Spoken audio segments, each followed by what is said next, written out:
kita datang kepada Yesus supaya kita diampuni. Tetapi sebagai orang yang sudah diampuni, Allah mengharapkan kita juga memiliki perubahan sikap hidup. Tidak lagi memberontak seperti Israel. Tapi bagaimana kita bisa bersyukur atas rahmat Allah yang sudah kita terima selama ini? Orang yang bisa bersyukur kepada Allah atas semua yang sudah dialami dan diterimanya akan tidak mudah jatuh dalam dosa. Orang yang serakah, yang tidak pernah puas dan tidak pernah bersyukur kepada Allah, itu akan mudah sekali jatuh dalam dosa. Maka balik sebagai orang-orang yang sudah diampuni oleh Yesus, kita mengubah hidup kita menjadi manusia-manusia yang lebih banyak bersyukur kepada Allah, walaupun tidak semuanya sesuai keinginan kita, tidak semua sesuai dengan impian kita, tetapi kita bersyukur kepada Allah. Disitulah kita akan merasakan semakin besarnya kasih Allah kepada kita. Kita dibebaskan dari dosa dan kita mendapatkan kebahagiaan.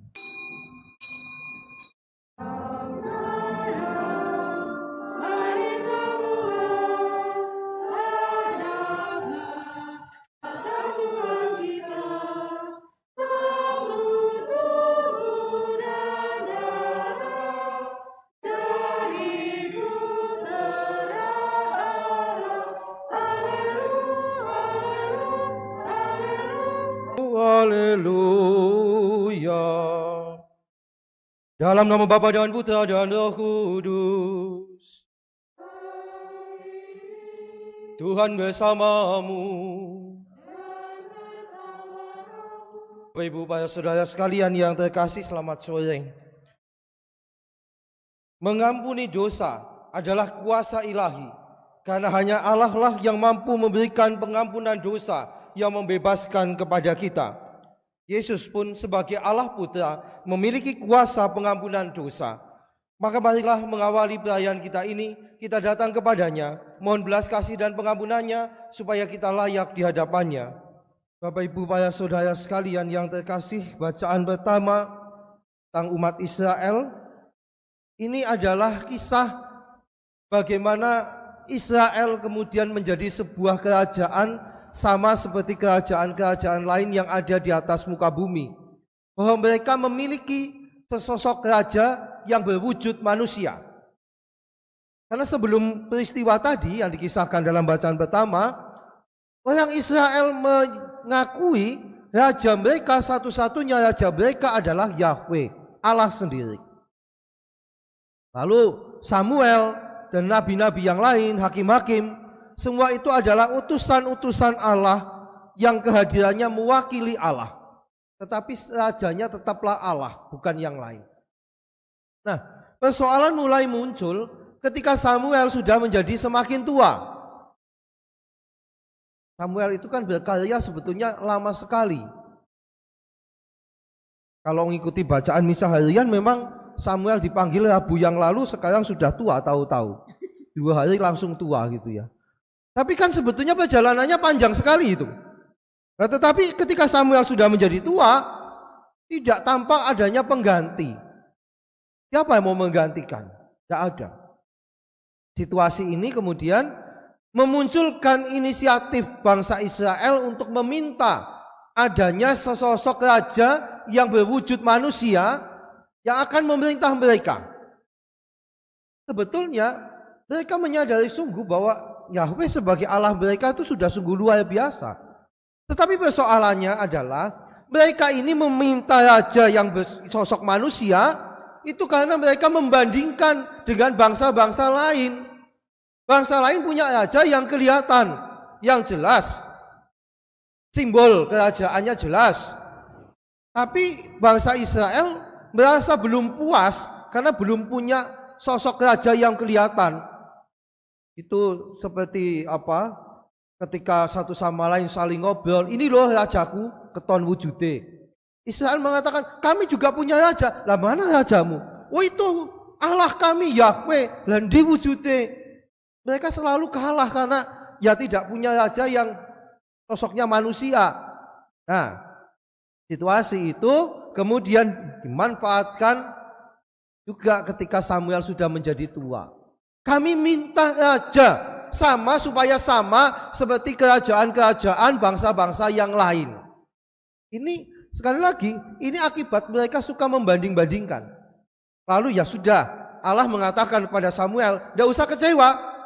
Semula Samuel itu kecewa. Tapi Allah mengatakan pada Samuel, "Enggak usah kecewa. Yang ditolak itu bukan kamu, tapi aku." Bangsa Israel itu bukan nolak kamu, Samuel, tapi nolak aku. Nah, situasi semacam ini kemudian menghasilkan sosok raja yang pertama, yaitu Saul. Nanti kita akan melihat lebih lanjut. Ternyata sosok raja yang pertama ini, Saul ini, yang semula disambut dengan luar biasa, yang dianggap sebagai sosok yang istimewa, akan membuat bangsa Israel sama seperti bangsa-bangsa lain, ternyata mengecewakan juga. Saudara sekalian yang terkasih, dalam hidup kita ini, seringkali kita juga membanding-bandingkan dengan orang lain.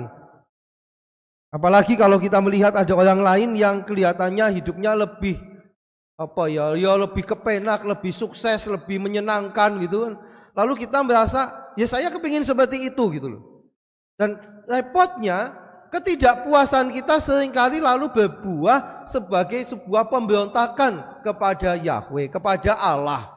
Allah sudah begitu mencintai kita, tapi karena kita merasa cinta Allah itu belum sesuai dengan yang kita bayangkan, lalu kita protes. Mungkin kita membayangkan, oh kalau Allah mengasihi saya, maka saya hidupnya akan selalu enak dan kepenak. Tapi ini saya jadi orang Katolik sekian tahun kok hidup saya begini-begini saja. Lalu protes.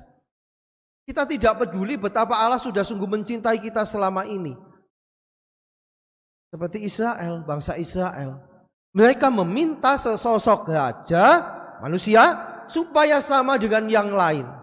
Mereka tidak sadar bahwa tindakan mereka ini adalah penolakan kepada Allah. Demikian juga kita. Seringkali protes-protes kita, kenapa saya harus begini? Kenapa saya mesti mengalami ini? Sebetulnya adalah penolakan kita terhadap kasih Allah. Dan jangan lupa, saudara sekalian, dosa itu bukan pertama-tama melanggar 10 perintah Allah, 5 perintah gereja, 2 hukum kasih. Bukan itu. Dosa itu adalah ketika kita menolak kasih Allah. Maka ketika kita memberontak melawan kehendak Allah, itu sama saja saat itu kita menjerumuskan diri kita dalam dosa. Karena kita menolak kasih Allah. Lalu bagaimana? Ya, akhirnya kita seringkali kecewa.